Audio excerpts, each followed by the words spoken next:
TDP అధినేత చంద్రబాబు కేసులో సోమవారం కీలక పరిణామాలు చోటు చేసుకోనున్నాయి.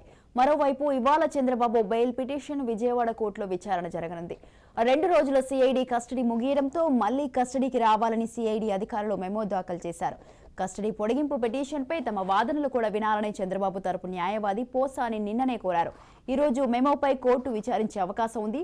అలాగే చంద్రబాబుపై ఉన్న inner ring road alignment, AP fibre grid కేసులలో పీటీ వారెంట్లపై కూడా విచారించాలని సిఐడి కోరింది. సుప్రీంకోర్టులో చంద్రబాబు స్పెషల్ లీవ్ పిటిషన్పై ఏమి జరుగుతోందోనని పార్టీ శ్రేణులు ఆసక్తిగా ఎదురుచూస్తున్నారు.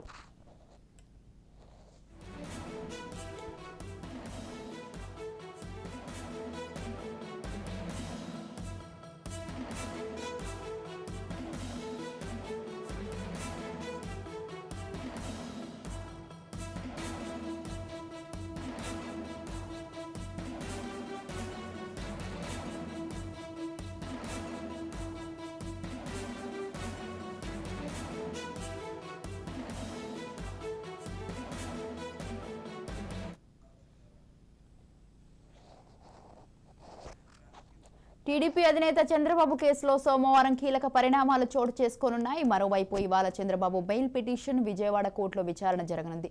2 రోజుల సిఐడి కస్టడీ ముగియడంతో మళ్లీ కస్టడీకి రావాలని సిఐడి అధికారులు మెమో దాఖలు చేశారు. కస్టడీ పొడిగింపు పిటిషన్పై తమ వాదనలు కూడా వినాలని చంద్రబాబు తరపు న్యాయవాది పోసాని నిన్ననే కోరారు. ఈ రోజు మెమోపై కోర్టు విచారించే అవకాశం ఉంది. అలాగే చంద్రబాబుపై ఉన్న inner ring road alignment, AB fibre grid కేసులలో పీటీ వారెంట్లపై కూడా విచారించాలని సిఐడి కోరింది. సుప్రీంకోర్టులో చంద్రబాబు స్పెషల్ లీవ్ పిటిషన్పై ఏమి జరుగుతోందోనని పార్టీ శ్రేణులు ఆసక్తిగా ఎదురుచూస్తున్నారు. ఇక ఇదే విషయంపై మరింత సమాచారాన్ని అందించడానికి మా ప్రతినిధి మోహన్ ఫోన్ లైన్ లో ఉన్నారు. Mohan, good morning Swathi. ప్రస్తుతం చంద్రబాబు నాయుడు సినారియో అంతా కూడా రాజమండ్రి సెంట్రల్ జైలు నుంచి ఇప్పుడు కోర్టుల వైపుకి వెళ్ళింది. ఇక మనం చూసుకుంటే ప్రస్తుతం ఏసీబీ న్యాయస్థానంలో చంద్రబాబు బెయిల్ పిటిషన్ పై కూడా విచారణ జరగనుంది. ఏదైతే ఇన్నర్ రింగ్ రోడ్డుకు సంబంధించినటువంటి అంశంపై, అలాగే మెయిన్ ఫస్ట్ నుంచి వాదిస్తున్నటువంటి ఇప్పుడు స్కిల్ స్కామ్ లో ఏదైతే రిమాండ్ ఖైదీగా ఉన్నటువంటి చంద్రబాబు నాయుడు, ఏదైతే మొదటి నుంచి కూడా చంద్రబాబు నాయుడు తరఫున లాయర్లందరూ కూడా ఎఫ్ఐఆర్ స్క్వాష్, ఇప్పుడు రిమాండ్ విధించిన తర్వాత రిమాండ్ స్క్వాష్, వీటిపైనే ఎక్కువ దృష్టి సారించారు. ఈ నేపథ్యంలో హైకోర్టులో డిస్మిస్ చేసినటువంటి కేసుని ఈ సవాల్ చేస్తూ సుప్రీంకోర్టు తట్టడంతో సుప్రీంకోర్టు స్క్వాష్ పిటిషన్ పై ఈ రోజు మధ్యాహ్నం బెంచ్ నెంబర్ 1 మీద ఈ విచారణకి వస్తుందని చెప్పేసి లిస్ట్ లో వచ్చింది. అలాగే మధ్యాహ్నం కూడా ఈ చంద్రబాబుకు స్క్వాష్ పిటిషన్ పై ఈ విచారణ వస్తుందని చెప్పేసి అందరూ వెయిట్ చేస్తారు. పూర్తిగా ఇదంతా కూడా సుప్రీంకోర్టులోనే న్యాయం జరుగుతుందని చెప్పేసి ఒక ఆశాభావం అయితే చంద్రబాబు తరఫున న్యాయవాదులందరూ కూడా చెప్తున్నారు. అలాగే సిద్ధార్థ్ మల్హోత్రా కూడా డెఫినెట్ గా ఇక్కడ ఇదంతా కూడా కక్షపూరితంగా జరుగుతుంది, ఇది ఉత్తమ న్యాయస్థానంలోనే మేము పోరాడతాం, అక్కడే తేల్చుకుంటాం అని చెప్పేసి ఆయన చెప్పడం కూడా చూసాం మనం. ఈ నేపథ్యంలోనే ఈ మధ్యాహ్నం అయితే ఇటు గవర్నమెంట్ తరఫున కావచ్చు, వైసీపీ శ్రేణులు కావచ్చు, సిఐడి అధికారులు కావచ్చు, వీరందరూ కూడా అటువైపు నుంచి వస్తున్నటువంటి వాదనలు ఏంటంటే, ఈ రోజున నిజంగా విచారణ వచ్చినా సరే వీరు ఏదైతే పిటిషన్ వేయడానికి కావచ్చు, వాదనలు వినిపించడానికి కావచ్చు, కొంత టైం కోరే అవకాశాలు ఉన్నాయంటున్నారు తాత్సర్యం చేయడానికి. ఆ టైం కోరిన నేపథ్యంలో ఒక 1 వారం రోజులు కంపల్సరీ సుప్రీంకోర్టు ఇస్తుందని చెప్పేసి వాళ్ళు ఒక ప్లాన్ ప్రకారం వెళ్తున్నారు. ఈ నేపథ్యంలోనే సోమవారం, మంగళవారం, బుధవారం ఈ 3 రోజులు మాత్రమే సుప్రీంకోర్టు వర్కింగ్ డేస్ ఉన్నాయి. ఏదైతే గురువారం నుంచి వరుసగా సెలవులు రావడం, మళ్ళీ 3వ తారీఖు వరకు కూడా సుప్రీంకోర్టు పని దినాలు కాకపోవడంతో కొంత టీడీపీ శ్రేణుల్లో ఆందోళన అయితే నెలకొని ఉంది.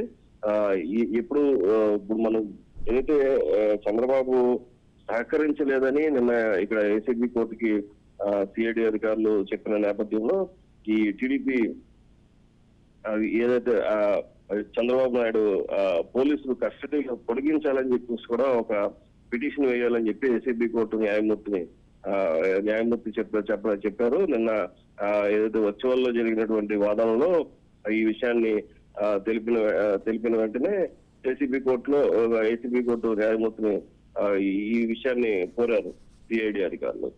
సిఐడి తరఫు న్యాయవాది వివేకానంద ఈ వాదనలు వినిపించారు. ఈ నేపథ్యంలోనే పోలీస్ కస్టడీలో చంద్రబాబు సహకరించలేదు, ఈ కోర్టుకు వివరిస్తామని కూడా ఆయన చెప్పారు. అలాగే పోలీసు కస్టడీ పొడిగించాలని సిఐడి కోర్టు న్యాయమూర్తిని ఆల్రెడీ కోరుతామని చెప్పి ఈ రోజు ఈ వాదనలు కూడా ఉన్నాయి వివేకానంద చెప్పారు. ఈ నేపథ్యంలో మెకానికల్ గా ఇవ్వమని చెప్పి పిటిషన్ వేస్తే పరిశీలన చేస్తానని చెప్పేసి న్యాయమూర్తి కూడా తెలిపారు. అలాగే సిఐడి తరఫున వివేకానంద, అలాగే చంద్రబాబు తరఫున పోసాని వెంకటేశ్వర్లు వీళ్ళిద్దరూ కూడా ఈ వాదనలు వినిపించారు. ఏదైతే పోలీస్ కస్టడీలో చంద్రబాబు సహకరించలేదు, ఏదైతే వీడియోలో చంద్రబాబుతో న్యాయమూర్తి మాట్లాడారు, విచారణ జరిగిన తీరు అడిగి తెలుసుకున్నారు. అలాగే అక్టోబర్ 5 వరకు జ్యుడిషియల్ రిమాండ్ కూడా పెంచడంతో వీరికి మరింత ఆశ అయితే ఉంది. ఎందుకంటే కస్టడీ పిటిషన్ ఖచ్చితంగా వస్తుంది, మాకు మళ్ళీ ఇంకొక 3 రోజులు కస్టడీకి ఇవ్వాలని చెప్పేసి ఏదైతే సిఐడి అడుగుతుందో దీనిపై సానుకూలంగానే స్పందిస్తారని చెప్పేసి సిఐడి తరఫున న్యాయవాదులందరూ కూడా వెయిట్ చేస్తున్నారు. ఈ నేపథ్యంలోనే ఇటు చంద్రబాబు తరఫున న్యాయవాదులందరూ కూడా ఇటు చంద్రబాబు బెయిల్ పిటిషన్ ఏదైతే ఇన్నర్ రింగ్ రోడ్డు కేసు విషయంలో, అలాగే ఫైబర్ నెట్ కేసులో ఈ ముందస్తు బెయిల్ పిటిషన్ వేశారు. దీనిపై కూడా ఈ రోజున విచారణ ఉంది. ఇలాగే సిఐడి తరఫున న్యాయవాది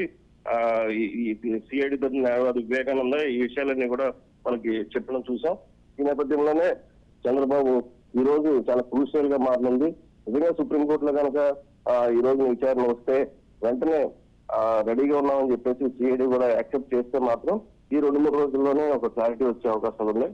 లేని పక్షంలో వాయిదా అడిగితే మాత్రం 1 వీక్ ఎక్స్టెన్షన్ వెళ్ళిపోద్ది.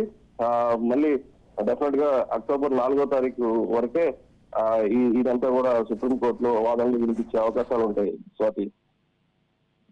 Right, thank you Mohan, thanks for the details.